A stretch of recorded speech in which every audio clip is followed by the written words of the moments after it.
A zašto je to moguće? Uopće, kako možete liječiti nekoga i iscijeljivati, a ništa mu ne dajete? Znači, to je super, možda dobra informacija, jer ja kad pričam o bioenergoterapiji, ja sam profesionalac, učitelj sam, jako veliko znanje imam iz te oblasti, ali bi možda za ljude koji prvi put susreću se s tim terminom trebao i objasniti malo u početak vratiti da se shvati što je to, kako to liječenje izgleda.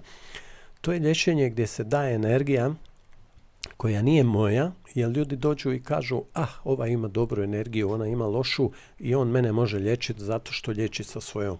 Moguće je to, međutim, nikad nije dobro za tog koji se bavi iscijeljenjem da to radi sa svojom energijom. U mom slučaju ne radim to u bioenergoterapiji sa svojom energijom i sve učenike koje ja učim, imam ih svugdje po Europi, učimo ih kako kanalizirati univerzalnu životnu energiju.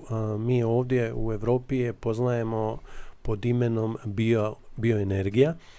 Međutim, ona u svojoj povijesti kod nas na našim prostorima se drugačije zvala nekad. Zvala je se pneuma, to je jedno grčko ime i stari Grci su znali za nju. Zvali su je pneuma. Neke druge kulture je poznaju pod jednim drugim imenom, na primjer u Indiji je zovu prana, u Kini je zovu chi, u Japanu je zovu ki, a kod nas je raširena pod imenom bioenergija. Doktor Paracelsus nekad u povijesti je se s njom bavio i on je zvao fotonska energija. Koji god termin čujete negdje, bilo ko da ga pročita, uvijek se na istu stvar misli.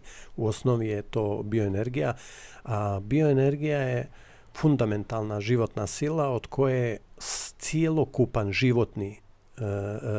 cjelokupni živi svijet stvoren. Ona je osnova svakog živog bića na planeti.